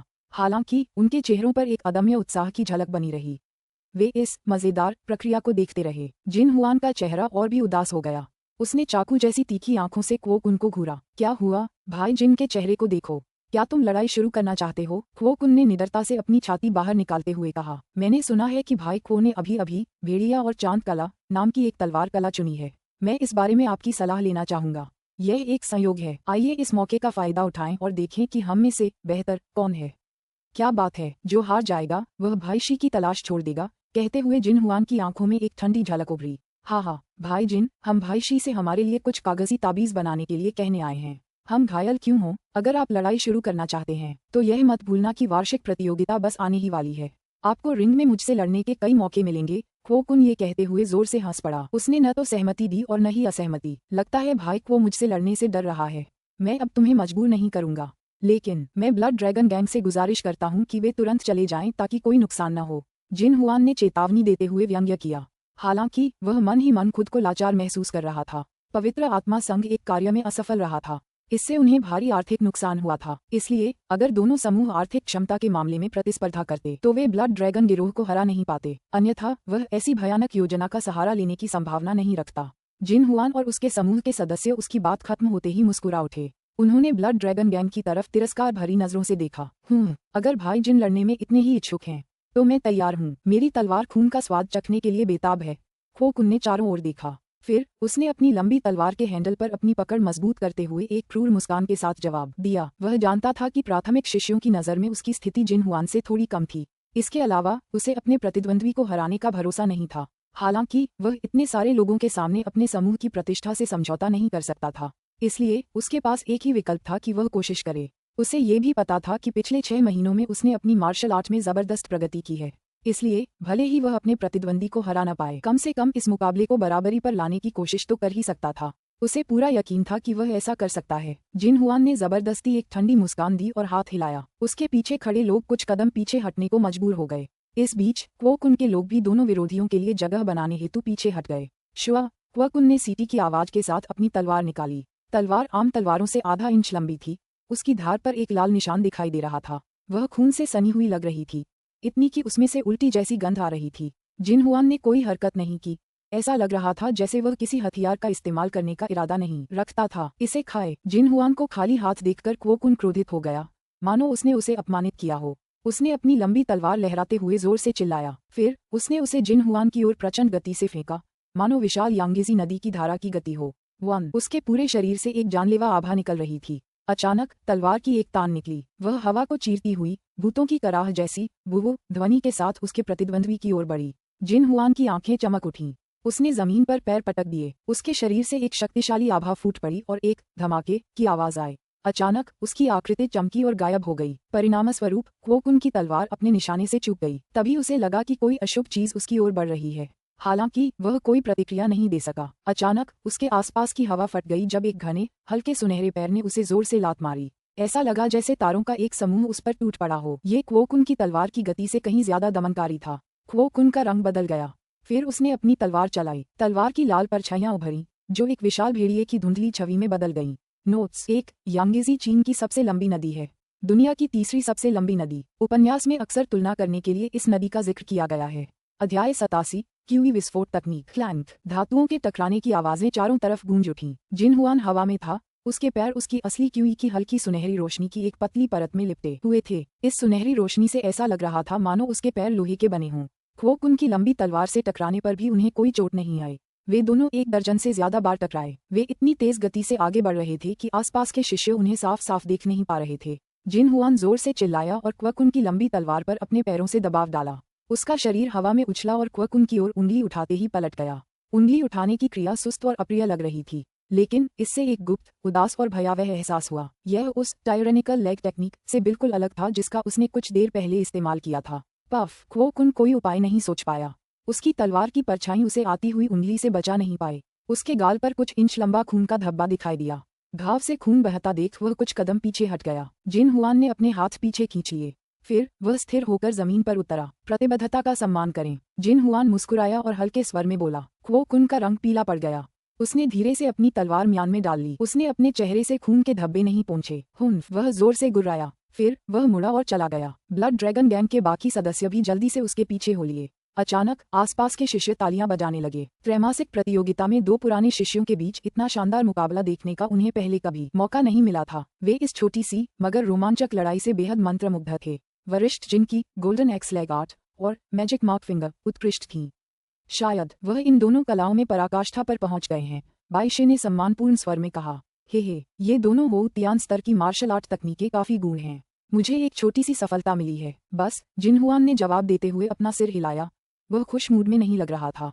इन दोनों मार्शल आर्ट तकनीकों में महारत हासिल करने के लिए उसने कई वर्षों का कठिन प्रशिक्षण लिया था। मैजिक मार्क फिंगर सीखना उसके लिए खास तौर पर मुश्किल था। उसने इन तकनीकों को वार्षिक प्रतियोगिता में प्रदर्शित करने की योजना बनाई थी। हालांकि उसे इन्हें समय से पहले प्रदर्शित करना पड़ा, इसलिए अब वह प्रतियोगिता में कोई अद्भुत प्रभाव नहीं डाल पाएगा।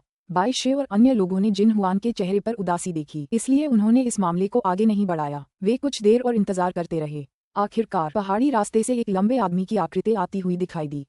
वह कोई और नहीं बल्कि शी-म्यू था। शी-म्यू ने अपने पत्थर के घर के चारों ओर लोगों को इकट्ठा होते देखा तो उसकी भौहें सिकुड़ गईं। भाई शी, हम लंबे समय से आपका इंतजार कर रहे हैं। जिन हुआन ने मुस्कुराते हुए उनका अभिवादन किया।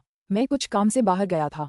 मैंने भाई जिन और बाकियों को बहुत देर तक इंतजार करवाया। मुझे इसके लिए बहुत अफसोस है। शी-म्यू ने मुस्कुराते हुए जवाब दिया। कुछ नहीं, इसकी चिंता मत करो। भाई शी आजकल बहुत व्यस्त हैं। हमारे उलट आज हमें कोई जरूरी काम नहीं था, इसलिए हम यहाँ थोड़ा जल्दी पहुँच गए। जिन हुआन ने मुस्कुराते हुए जवाब दिया। ऐसा लग रहा था जैसे वो शी-म्यू की चापलूसी कर रहा हो। शी-म्यू ने बाई शी, जियो मिंग, हुओ माओ और अपने अन्य परिचितों का सिर हिलाकर स्वागत किया। भाई जिन, क्या आप मुझे कागज के ताबीज बनाने के लिए बुला रहे थे? शी-म्यू ने पूछा। बिल्कुल सही भाई शी, मुझे कुछ दर्जन कागजी ताबीजों की तुरंत जरूरत है। मुझे आपके अलावा कोई और ऐसा नहीं सूझा जो इस काम को इतने कम समय में कुशलता से पूरा कर सके। जहाँ तक इनाम की बात है, हम आपको निराश नहीं करेंगे। जिन हुआन बोला। तुम्हें किस तरह के ताबीज चाहिए और कितनी मात्रा में? शी-म्यू की आंखें चमक उठीं। उसने एक पल सोचा और पूछा। ये शब्द सुनकर जिन हुआन ने राहत की सांस ली। फिर वह उसके पास गया और उसके कान में कुछ बातें फुसफुसाईं। शी-म्यू एक क्षण के लिए रुका, ऐसा लग रहा था कि वह प्रस्ताव पर ध्यानपूर्वक विचार कर रहा है। ठीक है, कोई बात नहीं भाई जिन, आप 5 दिन बाद आकर अपनी मांगी हुई ताबीज ले सकते हैं। उन्होंने कहा, तो ठीक है भाई शी, कृपया इसे स्वीकार करें। जिन हुआन ने एक साथी शिष्य को इशारा करते हुए कहा कि वह शी म्यू को चांदी के नोटों का एक बड़ा पैकेट सौंप दे। शी म्यू को पैकेट मिला। फिर उसने उसे जल्दी से देखने के लिए थोड़ा सा खोला। उसने सिर हिलाकर हामी भरी। अलविदा कहने से पहले उसने उन लोगों से कुछ और बातें की। फिर उसने अपने कमरे का दरवाजा खोला और अंदर चला गया। जिन हुआन कुछ देर तक शी म्यू के बंद दरवाजे को देखता रहा। फिर उसने राहत की सांस ली और दूसरे शिष्यों के साथ वहां से चला गया। आसपास के लोग तितर बितर हो गए क्योंकि उन्हें एहसास हो गया कि उनके देखने के लिए कुछ भी दिलचस्प नहीं बचा है। शी म्यू ने पार्सल अपनी मेज पर रखा और बैठ गया। जिन हुआन द्वारा मांगे गए मंत्रों की संख्या काफी ज्यादा थी। हालांकि वे कम क्रम वाले और साधारण मंत्र थे जिन्हें दिए गए समय में पूरा करना मुश्किल नहीं था। दरअसल वह उन्हें 3 दिनों में पूरा कर सकता था। इसके अलावा इनाम भी काफी अच्छा था, इसलिए वह प्रस्ताव को अस्वीकार नहीं कर सका। शी म्यू ने कुछ देर तक इस बात पर विचार किया। फिर उसने अपनी छाती से एक भूरे रंग की बोतल निकाली और उसका ढक्कन खोला। एक अजीब सी गंध ने उसका स्वागत किया। उसने अंदर देखा तो एक चटक पीले रंग की गोली मिली।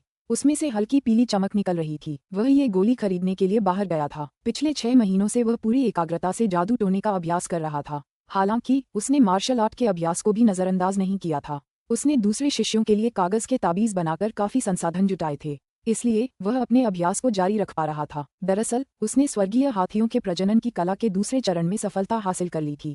इसके अलावा वह तीसरे चरण को भी पार करने की कगार पर था। इस पीली गोली को स्वर्गीय आत्मा की गोली कहा जाता था। इसने उनकी सफलता में महत्वपूर्ण भूमिका निभाई थी। हालांकि अब उन्हें अपने लक्ष्यों को प्राथमिकता देने की आवश्यकता थी। शी म्यू के मन में यह विचार आते ही उसने एक हल्की सी आह भरी। उसने अपना मन शांत किया और बोतल रख दी। फिर उसने जिन हुआन से मिला पैकेट उठाया और उसमें से एक जादुई कागज का टुकड़ा निकाला। उसे मेज पर रख दिया। कई दिनों बाद शी म्यू अपने पत्थर के घर के फर्श पर पालथी मारकर बैठ गया। उसका ऊपरी शरीर नंगा था और आंखें बंद थीं। उसके सिर के ऊपर से भाप उठ रही थी। उसका पूरा शरीर पसीने से तर था, इतना कि पसीने की एक मोटी परत नीचे गिर रही थी। समय के साथ उसकी त्वचा का रंग लाल होता गया। अचानक उसने आंखें खोलीं और जोर से चीख मारी। धमाका! एक धीमी गड़गड़ाहट वाली आवाज सुनाई दी। उसके शरीर से क्यूई का एक शक्तिशाली विस्फोट निकला और सभी दिशाओं में फैल गया। पास में रखे पत्थर के स्टूल पर गोली चली और वह रबर की गेंद की तरह उछलकर दीवार से टकराया और जोरदार आवाज हुई। अचानक शी म्यू की त्वचा का रंग सामान्य हो गया। वह धीरे से खड़ा हुआ। उसका चेहरा और आंखें खुशी से चमक रही थीं। अंततः वह स्वर्गीय आत्मा की गोली के सहारे स्वर्गीय हाथियों के प्रजनन की कला के तीसरे चरण तक पहुंच गया था। उसे अपने शरीर के अंदर एक जबरदस्त ताकत का एहसास हुआ। उसे काबू में रखना मुश्किल हो रहा था। उसने इधर उधर देखा और उसकी नजर दीवार पर लटके स्टील के ब्लेड पर पड़ी। अचानक उसके दिमाग में एक विचार आया। उसने हाथ बढ़ाकर ब्लेड पकड़ लिया। फिर उसने अपनी 2 उंगलियां बढ़ाकर ब्लेड की धार को दबाया।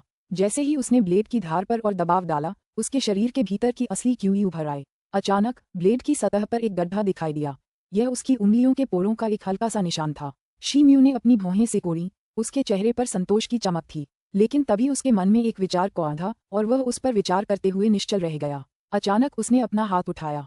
फिर उसकी 5 उंगलियां हिलीं और एक अनोखी तकनीक से आपस में जुड़ गईं। उसके शरीर में जादुई शक्ति तेजी से उमड़ पड़ी। उसने उसी समय एक मंत्र बुदबुदाना शुरू कर दिया। उसके बाद उसने अपना मुंह खोला और सफेद बादलों का एक छोटा सा समूह तीर की तरह बाहर निकला। वह कोने में रखे पत्थर के स्टूल से टकराया। धमाका! एक तेज आवाज गूंजी। वह स्टूल, जो इंसान की कमर जितना मोटा और लगभग सैकड़ों किलो वजन का था, क्यूई बाण लगने से फट गया।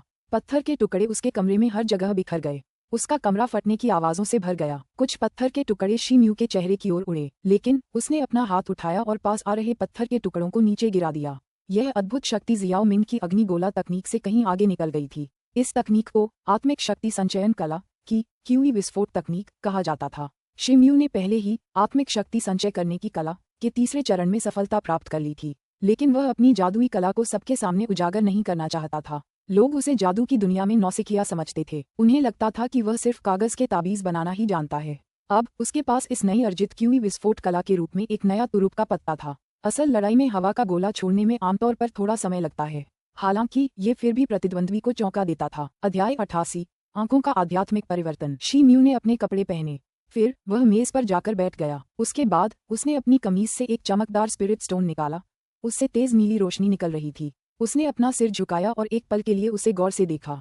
फिर उसने अपने कपड़ों से the secret book of charm magic वाली जेड पर्ची निकाली और उसे माथे से लगा लिया। अचानक उसके दिमाग में एक जटिल सूत्र उभर आया। इसमें 12 चार्म अक्षर थे। मार्शल आर्ट और जादू कला दोनों ही साधना कलाएं हैं। मुझे इनमें से किसी एक में विशेषज्ञता हासिल करनी चाहिए।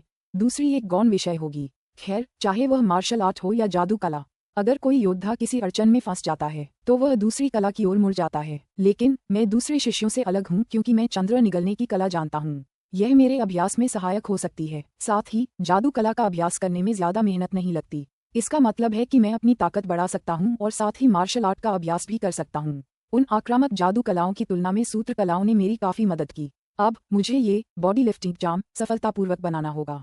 शीम्यू ने एक पल बाद जेड स्लिप हटा दी। फिर अपने दूसरे हाथ में नीले पत्थर को देखते हुए वह बुदबुदाया। यह नीला स्पिरिट स्टोन एक दुर्लभ वायु गुण वाला स्टोन था। इसके अलावा शीम्यू ने the secret book of charm magic से जो सूत्र सीखा था वह भी वही वायु गुण वाला जादुई आकर्षण था। जहाँ तक वायु गुण वाले आत्मा पत्थर का सवाल है, शीम्यू ने एक वृद्ध शिष्य के अनुरोध पर दर्जनों निम्न श्रेणी के कागज के ताबीज बनाकर उसकी मदद की थी। इसलिए उस वृद्ध व्यक्ति ने उसे उसके कर्तव्यनिष्ठ कार्य के पुरस्कार स्वरूप ये पत्थर दिया था। लेकिन शीम्यू को इस वायु तत्व वाले पत्थर के बदले में अपना जल गुण वाला पत्थर बूढ़े आदमी को देना पड़ा क्योंकि वायु तत्व वाला आत्मा पत्थर अपेक्षाकृत दुर्लभ था। ये कितने अफसोस की बात है कि मेरे पास वायु गुण प्रेरण शक्ति नहीं है। अब मुझे इस कागज के ताबीज को बनाने के लिए इस पत्थर की शक्ति का सहारा लेना होगा। शीम्यू के चेहरे पर अपने नुकसान के बारे में सोचते ही दर्द की एक लकीर उभर आए। फिर उसने अपनी कमीज से लाल स्याही की एक छोटी शीशी और गहरे नीले रंग के जादुई कागज का एक छोटा सा ढेर निकाला। रक्त लाल स्याही और कागजों के ढेर से एक अप्रिय मछली जैसी गंध आ रही थी। हालांकि स्याही की बोतल के अंदर एक चमकती हुई चमक दिखाई दे रही थी और कागजों का ढेर साधारण चार्म पेपर्स की तुलना में अपेक्षाकृत मोटा और उत्तम लग रहा था। शीम्यू ने इन दोनों चीजों को खरीदने के लिए बड़ी मात्रा में चांदी खर्च की थी। हालांकि उसके पास और कोई चारा नहीं था। फॉर्मूला जितना जटिल और शक्तिशाली होगा, उतनी ही अच्छी क्वालिटी की स्याही और कागज की जरूरत होगी। कहा जाता है कि उच्च स्तरीय सूत्र बनाने के लिए उच्च स्तरीय स्याही की आवश्यकता होती है। ये स्याही एक उच्च स्तरीय दुर्लभ जानवर के रक्त से निकाली जाती है। तावीज कागज भी किसी दुर्जेय जानवर की खाल से बनाया जाता है। तावीज कागज बनाने के लिए खाल को कुछ विशेष प्रक्रियाओं से गुजारा जाता है।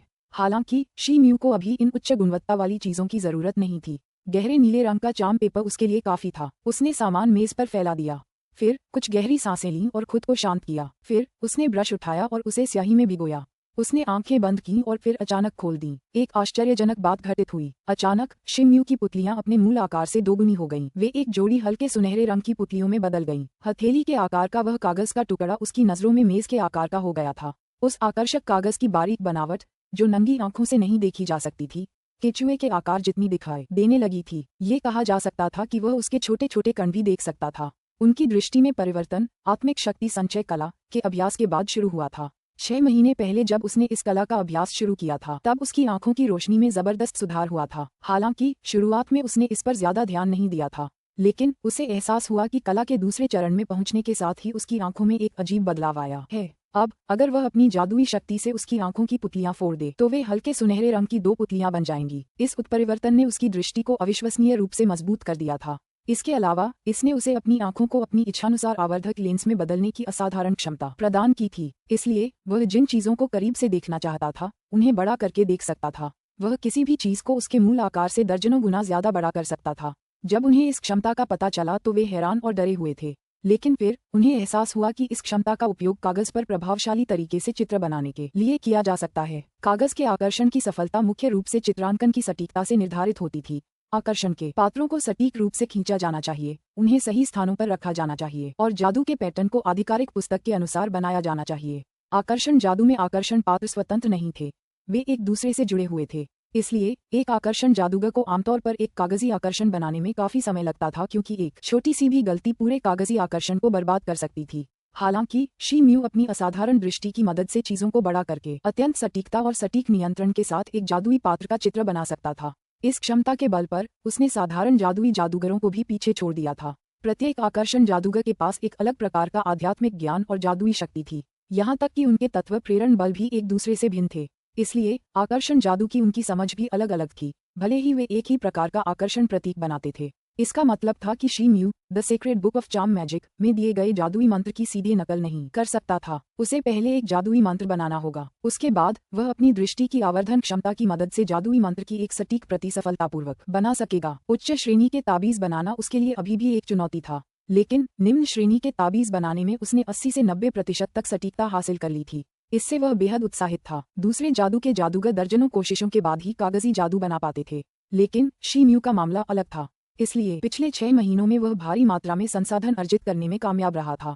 शीम्यू ने अपनी आंखें कागज पर गड़ा दीं। फिर उसने एक लंबी सांस ली। उसके एक हाथ में नीला स्पिरिट स्टोन था और दूसरे में ब्रश। उसने ब्रश को लाल स्याही में डुबोया। फिर वह नीले चार्म पेपर पर बहुत धीमी गति से चित्र बनाने लगा। उसकी गति उसकी सामान्य ड्राइंग स्पीड से 20-30 गुना धीमी थी। ऐसा लग रहा था मानो वह पैटर्न और अक्षरों को कढ़ाई कर रहा हो। उसने अपनी अद्भुत आंखों से कागज पर हर छोटे से छोटे स्ट्रोक को देखा। आश्चर्य की बात यह है कि उन्होंने पहला चरित्र बहुत कम समय में ही बना लिया। उसके माथे पर पसीने की हल्की सी झलक दिखाई दी, हालांकि उसे इसका बिल्कुल भी एहसास नहीं था। ऐसा लग रहा था जैसे वह बेहोश हो। वह दूसरे और तीसरे किरदार को भी उसी तरह बनाता रहा। बॉडी लिफ्टिंग चार्म के आकर्षक पात्रों ने जल्द ही पूरे अखबार को भर दिया। शी म्यू को बहुत पसीना आ रहा था, इतना कि उसकी कमीज उसकी पीठ से चिपक गई थी। कुछ मिनट बाद 9वां पात्र जैसे ही शी म्यू ने उसे खींचा, वह चमक उठा। उसे एहसास हुआ कि कुछ गड़बड़ है, लेकिन इससे पहले कि वह कुछ कर पाता, जादुई पात्र टूट गया और नीली रोशनी के एक ढेर में बदल गया। अचानक चमकदार रोशनी के बीच आकर्षण कागज का पूरा टुकड़ा राख में बदल गया। ये देखकर शी म्यू की भौहें सिकुड़ गईं। फिर भावशून्य चेहरे के साथ उसने ब्रश नीचे रख दिया। वह इन घटनाओं से भली भांति परिचित था। पिछले 6 महीनों में ऐसा अनगिनत बार हो चुका था। जब भी वह पहली बार कोई नया ताबीज खींचता था तो उसे हमेशा यह विस्फोटक दृश्य देखने को मिलता था। वह बिल्कुल निश्चल खड़ा रहा। फिर उसने आंखें बंद कर लीं और पूरी प्रक्रिया की हर छोटी बड़ी बात याद करने की कोशिश की, लेकिन उसे कुछ भी संदिग्ध नहीं लगा। फिर वह उदास होकर मुड़ा। उसके बाद वह अपने बिस्तर पर बैठ गया और मन को शांत करने के लिए ध्यान करने लगा। थोड़ी देर बाद उसने आंखें खोलीं। उनमें खुशी की एक झलक दिखाई दे रही थी। उसके चेहरे पर स्पष्ट समझ झलक रही थी। अचानक वह हाथ जोड़कर बिस्तर से उछल पड़ा। वह मेज की तरफ बढ़ा और गहरे नीले रंग का एक और जादुई कागज मेज पर फैला दिया। उसने एक पल सोचा, फिर उसने दूसरे कागज पर जादुई चित्र बनाना शुरू कर दिया। उसकी चित्रकारी की गति पिछली बार से थोड़ी तेज थी। जिन स्ट्रोक्स ने उसे पहले परेशान किया था, वे इस बार बेहद सुसंगत और सहजता से खींचे गए थे। आखिरकार पूरे 12 अक्षर कागज पर बिल्कुल सही सही उकेर दिए गए थे। उनसे एक रहस्यमय सा जादुई जादू रचा गया था। अध्याय 89। एक ही सांस में 13 कट। शी म्यू ने दूसरा जादुई ताबीज कुशलतापूर्वक तैयार कर लिया। उसने देखा कि ताबीज के कागज पर उसने जो पैटर्न बनाया था वह जादू की पवित्र पुस्तक में दर्ज नमूने जैसा ही था। उसका दिल खुशी से भर गया। उसने ब्रश नीचे रख दिया और कोई मंत्र पढ़ने लगा। फिर उसने ताबीज को चुटकी में पकड़कर अपनी जादुई शक्ति से उसे हिलाया, लेकिन कुछ नहीं हुआ। ऐसा लग रहा था मानो वो जादुई ताबीज किसी साधारण कागज के टुकड़े से ज्यादा कुछ नहीं था। उसने कोई प्रतिक्रिया नहीं दी। उसने फिर कोशिश की, लेकिन कुछ नहीं हुआ। उसने निराशा भरी आह भरते हुए ताबीज एक तरफ फेंक दिया। फिर वह अपने बिस्तर पर जाकर पालथी मारकर बैठ गया। जल्द ही वह गहरी ध्यान अवस्था में डूब गया। थोड़ी देर बाद शी म्यू ने आंखें खोलीं। उसे लगा जैसे उसे समस्या समझ आ गई हो। फिर उसने ब्रश उठाया और तीसरी बार चित्र बनाना शुरू किया। आधे घंटे बाद उसने कागज के टुकड़े में अपनी जादुई शक्ति डालने की कोशिश की, लेकिन कागज अपने आप जल गया और तीसरी बार भी जादू का जादू नाकाम रहा। लगभग 12 घंटे बीत गए। शी म्यू अभी भी अपनी पत्थर की मेज के पास बैठा था। उसकी पुतलियां हल्के सुनहरे रंग की थीं और वह पूरी तल्लीनता से अपना ब्रश चला रहा था। ये 7वां कागजी ताबीज था जिस पर वह काम कर रहा था। पिछले कागजी ताबीजों का भी यही हश्र हुआ था। वे इसलिए असफल हुए थे क्योंकि एक खास अक्षर सही नहीं बना था। उसके प्रयास विफल रहे थे, भले ही सभी अक्षर एकदम सही बनाए गए हों, क्योंकि जादुई शक्ति डालने के आखिरी चरण में ताबीज का कागज खुद ही राख हो गया था। उसके हाथ में रखा वायु तत्व का आत्मा पत्थर समय के साथ अपनी चमक खो चुका था। ये स्पष्ट था कि उसके अंदर आध्यात्मिक ऊर्जा प्रचुर नहीं थी। वह प्राचीन ग्रंथ में वर्णित किसी समकालिक आत्मा भरण तकनीक पर आधारित विधि के अनुसार जादुई ताबीज बना रहा था। इसके अनुसार वह ताबीज बनाते ही तुरंत आत्मा भर सकता था। इस तरह वह काफी समय बचा सकता था। हालांकि शी म्यू का चेहरा पीला पड़ गया क्योंकि 7वां कागज का ताबीज भी रद्दी कागज के टुकड़े में बदल गया। उसने एक लंबी सांस ली और फिर उसे छोड़ दिया। उसने ये प्रक्रिया कई बार दोहराई जब तक कि उसका मन शांत नहीं हो गया। फिर उसने the secret book of charm magic की जेड पर्ची निकाली और उसे अपने माथे से लगा लिया। साथ ही उसने अपने दूसरे हाथ से कुछ इशारा भी किया। थोड़ी देर बाद उसकी आंखें चमक उठीं। फिर उसने धीरे से जेड स्लिप नीचे रख दी। अंततः उसे ये समझ आ गया कि पुस्तक पढ़ते समय वह कहाँ गलतियां कर रहा था। उसने एक बार फिर अपनी सांसों पर नियंत्रण किया और पत्थर के बिस्तर पर बैठ गया। जब उसे यकीन हो गया कि उसकी जादुई शक्ति स्थिर हो गई है, तो वह मेज पर वापस आ गया। ब्रश उठाते हुए उसने बुदबुदाया, मुझे अब वही गलती नहीं दोहरानी चाहिए। मुझे नहीं पता था कि यह बॉडी लिफ्टिंग तकनीक पूरी करना इतना मुश्किल होगा। खैर, ये ताबीज 12 निम्न स्तरीय ताबीजों से बना है। यह मध्यम स्तरीय ताबीज भी नहीं बनता, लेकिन निम्न स्तरीय ताबीजों में से यह सबसे मुश्किल ताबीजों में से एक है। अब तक मैंने जितने भी ताबीज बनाए हैं उनमें सिर्फ 5 या 6 ही पात्र थे। अगर मेरे हाथ वायु तत्व का स्पिरिट स्टोन न लगा होता तो यह बॉडी लिफ्टिंग ताबीज बनाना लगभग नामुमकिन होता। मैंने पहले भी कई बार अभ्यास किया है और कई निम्न स्तरीय ताबीज बनाए हैं, इसलिए मुझे अब भी उम्मीद है कि मैं ये काम पूरा कर लूंगा। कोई और जादूगर अभ्यासी इसे नहीं कर सकता। इसलिए मुझे सचमुच इस पर भरोसा करना चाहिए। वह अपनी बात पूरी नहीं कर सका। अचानक उसका चेहरा गरिमा में हो गया और उसकी आंखें सिकुड़ गईं। फिर वे फैलकर दो सुनहरी पुतलियों में बदल गईं। इस बार उसने आत्मिक नेत्र की इस विचित्र तकनीक का भरपूर इस्तेमाल किया था। नीला आकर्षक कागज पहले से भी बड़ा दिखाई देने लगा, यहाँ तक कि इसकी बनावट भी अधिक उत्तम लग रही थी। शी म्यू ने अपना मन शांत किया। फिर उसने सांस रोकी और सिर झुका लिया। उसने पूरे ध्यान से 8वां कागजी ताबीज बनाना शुरू कर दिया। जैसे ही उसने उस जादुई पात्र को चित्रित किया, उसके मन में कुछ अजीब सी भावनाएं उमड़ने लगीं। उसने पहले कभी ऐसी भावनाओं का अनुभव नहीं किया था। अचानक उसे लगा कि ब्रश बहुत भारी हो गया है, फिर भी वह स्वतंत्र और सहजता से चल रहा था। इस आकर्षण को बनाने में उन्होंने 2 गुना समय लगाया। 12वां अक्षर आखिरकार एकदम सही तरीके से बन गया। अचानक उस कागज के ताबीज पर बने पैटर्न से एक हल्की नीली रोशनी निकली और पफ जैसी आवाज आई। फिर उसमें से एक अदृश्य वायु तत्व शक्ति निकली और कागज के ताबीज के ऊपर घूमने लगी। अंततः काम पूरा हो गया। ये देखकर शी म्यू बहुत खुश हुआ। उसकी आंखें अपनी सामान्य अवस्था में लौट आईं और उसकी आंखों के सामने सब कुछ अपने मूल आकार में आ गया। बॉडी लिफ्टिंग चार्म उठाते ही वह खुशी से झूम उठा। उसमें से एक हल्की सी नीली रोशनी निकल रही थी। उसने उसे ध्यान से देखा। उसने देखा कि नीले चार्म पेपर के ऊपर कई रहस्यमयी और जटिल लाल स्पिरिट रेखाएं आपस में गुंथी हुई थीं। ये एक नाजुक और रहस्यमयी पैटर्न बना रही थीं। दरअसल किसी की भी नजर उस पर पड़ते ही अटक जाती। शी म्यू की आंखों में उत्साह साफ झलक रहा था। वह बॉडी लिफ्टिंग तकनीक की ताकत आजमाने के लिए बेचैन था। उसने ताबीज को अपनी उंगलियों के बीच पकड़ा। फिर उसने उसमें अपनी असली क्यूई डाली। अचानक नीले कागज का ताबीज अपने आप जल उठा। उसके बाद आग की लपटों से नीले रंग की ऊर्जा का एक गुच्छा निकला। शी म्यू ने जलते हुए कागज के ताबीज को अपनी त्वचा से दबाया। पफ, एक हल्की सी आवाज गूंजी। उस आवाज के साथ एक नीली रोशनी चमक उठी। अचानक शी म्यू को लगा कि वह नीली ऊर्जा की एक अदृश्य परत से घिर गया है। वह कोमल और गर्म महसूस हो रही थी। उसे ऐसा लग रहा था जैसे उसका शरीर बहुत हल्का हो गया हो। उसके शरीर का वजन बहुत कम हो गया था, इतना कि हवा का एक झोंका भी उसे उड़ा ले जाए।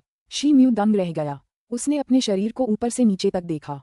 उसे जरा भी बदलाव नजर नहीं आया। उसने अपनी मुठ्ठियां पटकीं और कई बार पैर पटके। उसने अपने अंगों को हर संभव तरीके से हिलाने की कोशिश की। आखिरकार उसे एहसास हुआ कि वे पहले से ज्यादा हल्के हो गए हैं।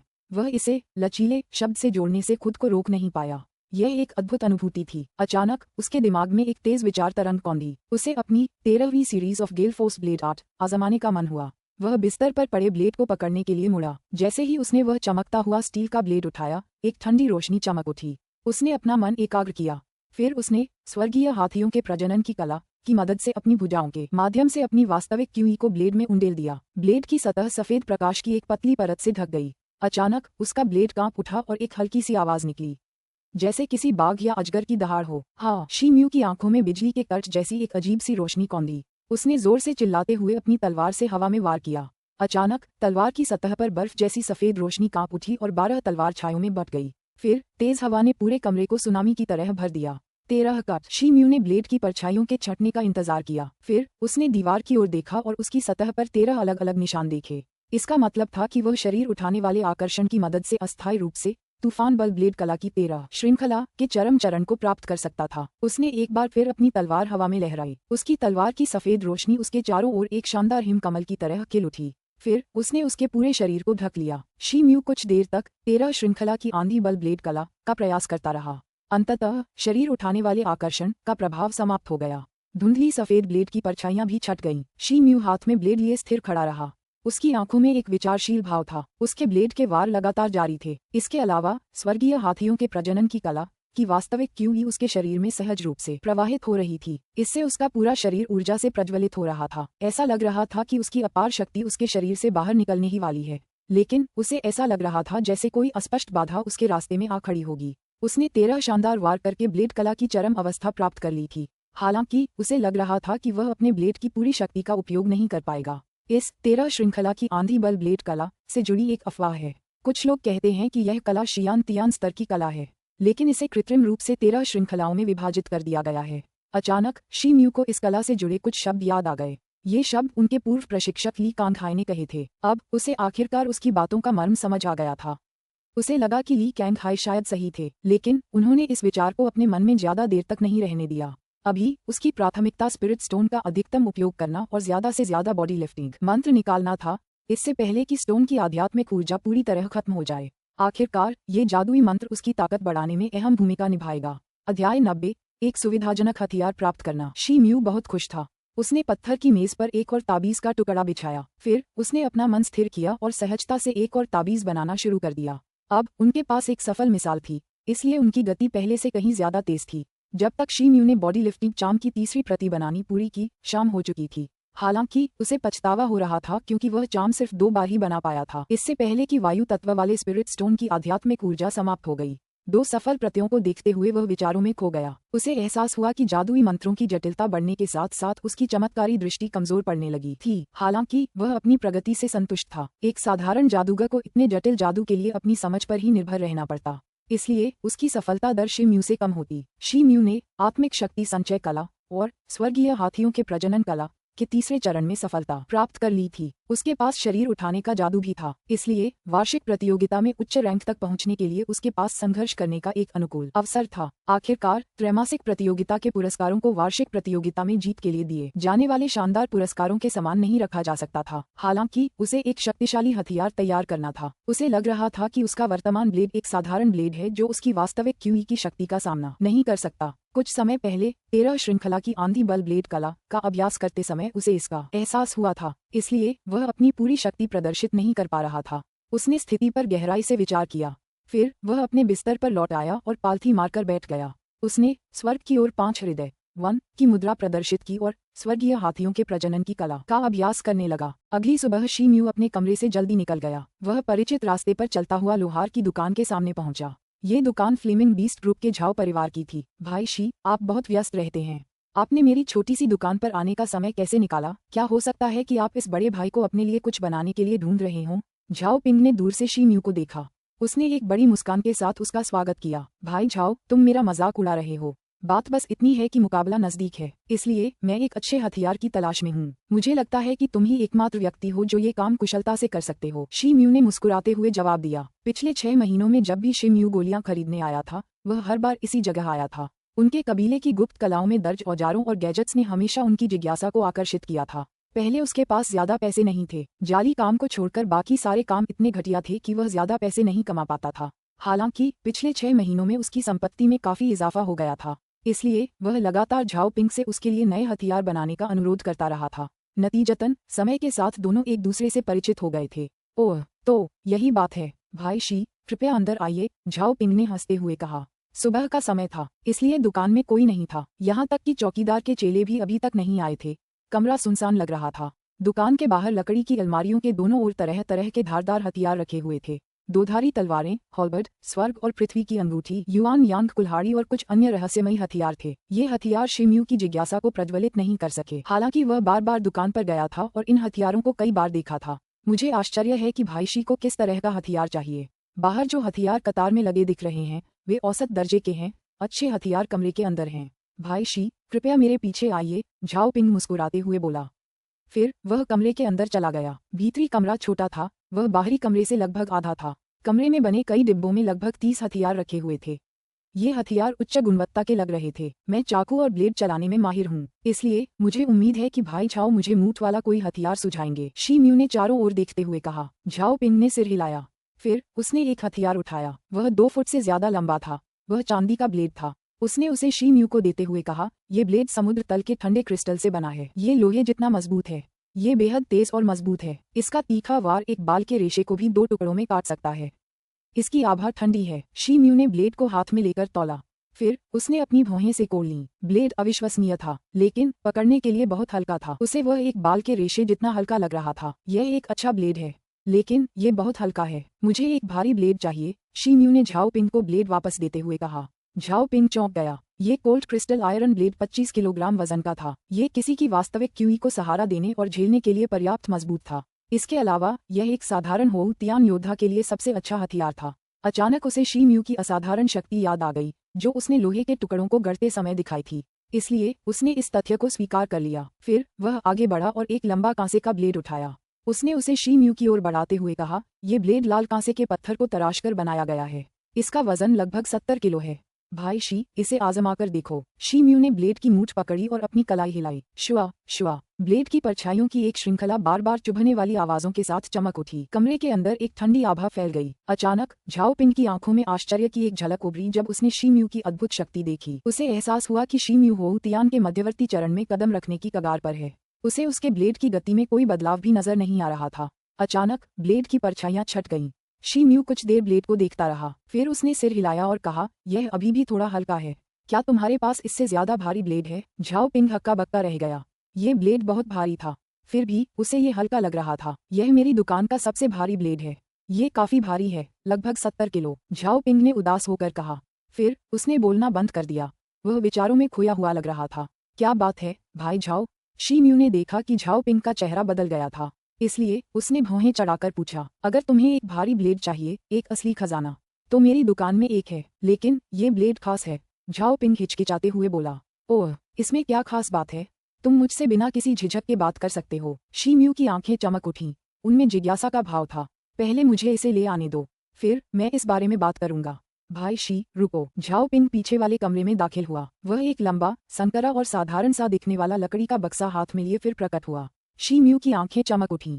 केस के अंदर की चीज बहुत भारी लग रही थी क्योंकि झाओ पिंग की नसें उसकी मांसपेशियों से बाहर निकल रही थीं। दरअसल ऐसा लग रहा था जैसे वह चलने के लिए जोर लगा रहा हो। धमाका। झाओ पिंग ने एक धीमी धमाके की आवाज के साथ बॉक्स को मेज पर रख दिया।